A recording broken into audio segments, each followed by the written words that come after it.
با تشبث کانون فرامرزی همیاری فارسی زبانان در انگلیا، هر سال بخشیده به سنه 21 فوریه روز عموم جهانی زبان مادری همایش دایر می گردد. خوشبختانه سال جاری شرکت ورزیدن در آن به ما هم نصیب گردید. سراول مهمانان فارسی زبانان برون مرزی با هم واخورده از دل صحبت آراستند، یکدیگر را با این سنه فرخنده شاد باش گفتند. نمایش کتاب‌ها و لباس‌های ملی را که اینجا از جانب جامعه فارسی زبانان انگلیا تشکیل کرده شده بود از نظر گذرانیدند.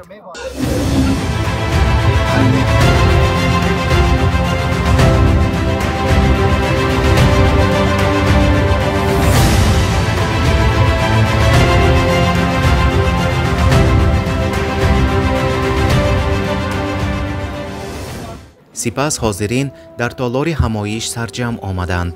چاره‌بینی با سرود مخصوص که در ستایش زبان فارسی بود آغاز گردید. جمع آمدگان برای پاس زبان مادری چون رمز احترام زیر این سرود از جای خستند. از آفتاب موج زبر دوش میکشند، رو بر مراد و روی به فرداش پارسی، از شام تا به کاجن، از سن تا خجن، آینه دار عالم بالاست پارسی، آینه دار عالم بالاست پارسی، آینه دار عالم بالاست پارسی. ناطقان چاره‌بینی که اهل علم و ادب و فرهنگ و مدنیت بودند یکایک به سخن برآمده عاید اهمیت زبان مادری، فصاحت و بلاغت آن حرف زدند. زبان فارسی که در خیلی از کشورهای مختلفی مثل ایران، تاجیکستان، افغانستان و ازبکستان و بعضی از کشورهای دیگه این گویش رواج داره و همه ما در این سرزمین‌ها هم ریشه، هم زبان و هم فرهنگ هستیم و بر ماست که این زبان اصیل، نجیب و زیبای فارسی رو زنده نگه داریم. زبان فارسی هم که یکی از ریشه دارترین و اصیلترین زبانهای جهان هست که خیلی از زبانهای دیگه از زبان فارسی وام گرفتن. واقعا ما اگر توجه بکنیم خیلی از واژه‌های حتی انگلیسی زبان فارسی هست که به خاطر اینکه خدمت بیشتری داره، خدمت زیادی داره و قرن‌هاست که انسان‌های مختلف با این زبان سخن میگن و با هم ارتباط دارن. زبان فارسی تنها یک زبان نیست، بلکه هویت است، تاریخ است، فرهنگ است، تمدن است و دلچسب‌تره که زبان یک قوم نیست، زبان یک کشور نیست، زبان یک مردم نیست، بلکه زبانی است که روزی در گستره بزرگی از آسیا تا به گوشه استانبول یا اروپایی گسترش داشته. یعنی گویندگانی از استانبول امروزی، از بالکانات امروزی تا به پهنه آسیای مرکزی تا به بنگال و حتی در مسیر راه ابریشم، این زبان ادبیات بوده، زبان تجارت بوده، زبان فرهنگ بوده و زبان مردم بوده. البته برای هر یک ملت و قومیت زبان مادریش از همه زبانهای دنیا شیرین و گوارا می نماید، از جمله برای ما نیز، زیرا آن زبان است که ما توسط وی از مادر اولین حرف و نخستین سخن را آموخته ایم. عالم و آدم را توسط آن برای خود کشف کرده ایم. غم و درد، آرزوی و ارمان و مهر و محبت خود را با واسطه آن بیان نموده ایم.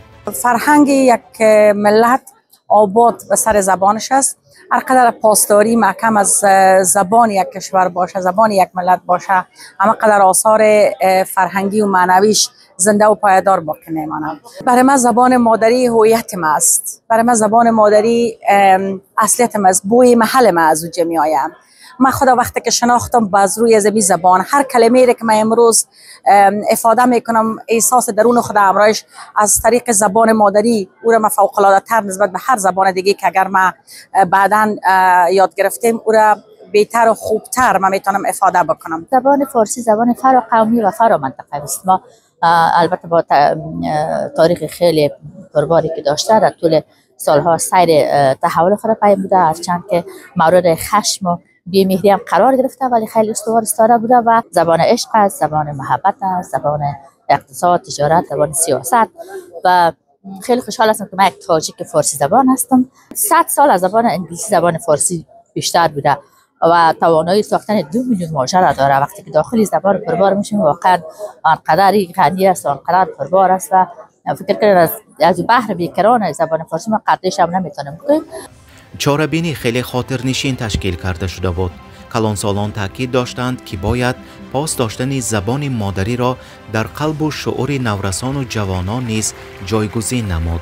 از این رو در چاره‌بینی نورسان هم با اجرای شعر و سرودهای دلنشین شرکت ورزیدند. روزت مبارک ای زبان مادری من که از تو ساخته دنیا ما رو بهشت. زبان مادری لطف خوش، زبان شیرین خیلی ارزش داره، خوب است. جوانا باید کوشش کنن درس بخوانن، تعلیم بخوانن که پیش برن همیشه خوب باشن. من فکر میکنم که این همایش بسیار پر اهمیت است به خاطری که به خصوص به واسطه شبکه‌های اجتماعی درباره این همایش گزارش‌ها پخش میشوند.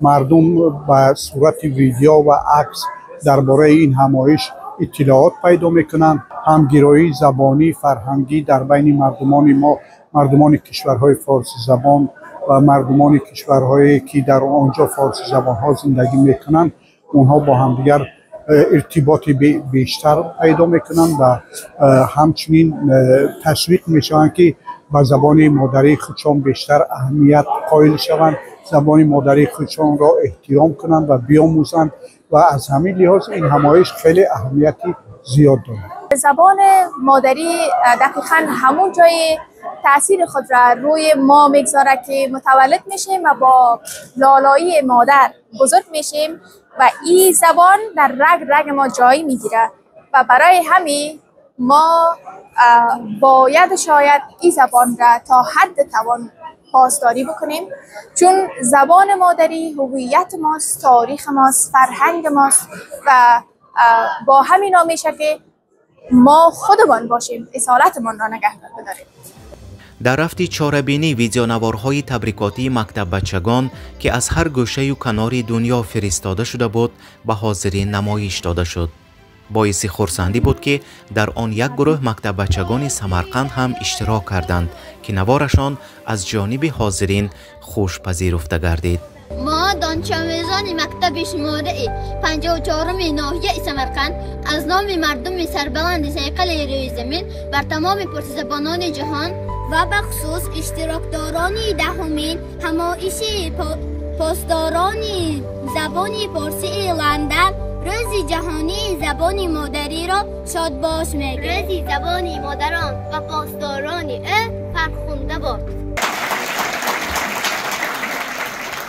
قسم دیگری همایش مراسم جایزه سپاری قند پارسی بود که در این خصوص هم صحبت ما جمال حیدری چنین گفت. یکی از اساسی ترین بخش‌های برگزاری سپاسداری از روز جهانی زبان مادری و پاسداری از زبان گربار پارسی اهدا و تدوین جایزه قند پارسی بوده که از چندین سال به این طرف ادامه داشته و ما برای نویسندگان، شاعران و کسایی که واقعا در عرصه رشد و غنامندی زبان فارسی تلاش کردند، زحمت کردند، ما با اونا را اهدا کردیم. در سالهای قبل امسال خوشبختانه ما 3 جایزه قند پارسی داشتیم که 2 جایزه، یکی برای جناب استاد اخلاق آهن، استاد دانشگاه جواهرلال نهرو در دهلی و همچنین استاد علیرضا قیامتی استاد دانشگاه در دانشگاه مشهد این را شد و همچنین ما جایزه را انکشاف دادیم به نام جایزه قند پارسی در عرصه هنر.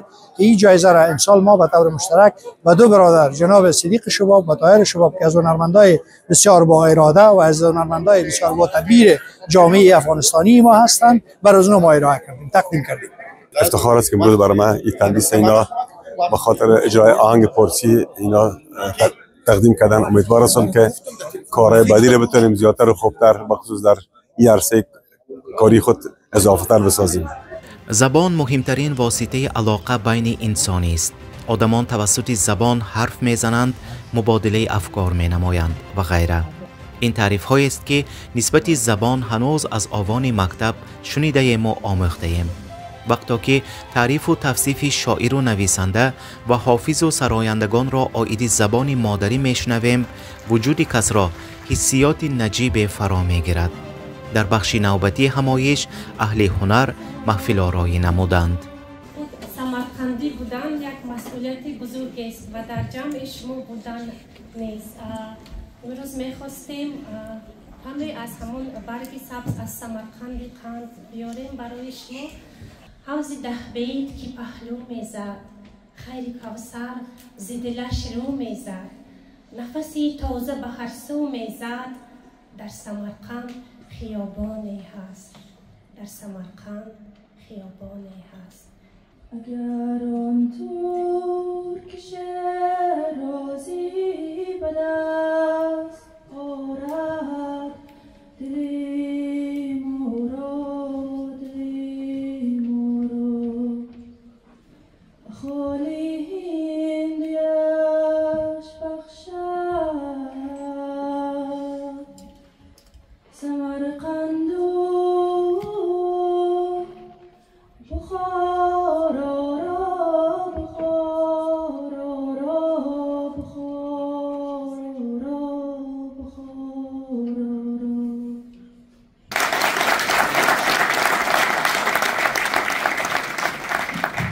تدبیر امساله زیر شعار چه زیباست پارسی دل ماست پارسی برگزاری داشت و در آن فارسی زبانان ایران و افغانستان، تاجیکستان و ازبکستان اینچنین نمایندگان زبانهای غیر نیز اشتراک نمودند. این خانم اصل اروپایی بوده، اسمش ربکا است. او به فرهنگ و تمدن فارسی شوق نهایت زیاد دارد. این زبان را تا حد آموخته است و رقصهای جالب افغانی، ایرانی و امثال اینها را با ذوق بلند اجرا می کند و حتی خود را با اسم شریف زیبا تبریزی معرفی می کند. اسم من ربکا میچل هست و من تو دانشگاه کمبریج کار میکنم و هم من میرقصم، رقص افغانی میکنم و رقص ایرانی. اسم هنرمند من زیبا تبریزی هست. من یک کم فارسی یاد گرفتم خودم از یک کتاب. من فقط یک کم صحبت میکنم. من همیشه خیلی تفریح میکنم. موسیقی افغانی و ایرانی رو خیلی دوست دارم و لباس سنتی خیلی قشنگ هست و وقتی که میرقصم خیلی خوشحال میشم. خیلی دوست دارم. خیلی عالی هست. سخن از مهر و ماه و مشتری کن، به لحن شکری دوری دری کن، گه قنادی و گه زرگری کن، بیا پاس زبان مادری کن. زبان رودکی و مولوی است، دوام یادگاری پهلوی است، تمام اصل و بنیادش قوی است، بیا پاس زبان مادری کن. زبان مادری از مقدسات است که چون شیر مادر برای هر یک انسان عزیز است و باید که عزیز باشد. هر نفری صاحب زبان عهده‌دار است که با حرمت مادری خود زبان مادریش را نیز قدر کند، پاس دارد و اجر گذارد. این خلاصه های بودند که در خاتمه چهاربینی امروزه بررسی گردیدند. روز زبان مادری مبارکتان باد همزبانان گرامی. فرخ یلداشف از لندن مخصوص برای آریان.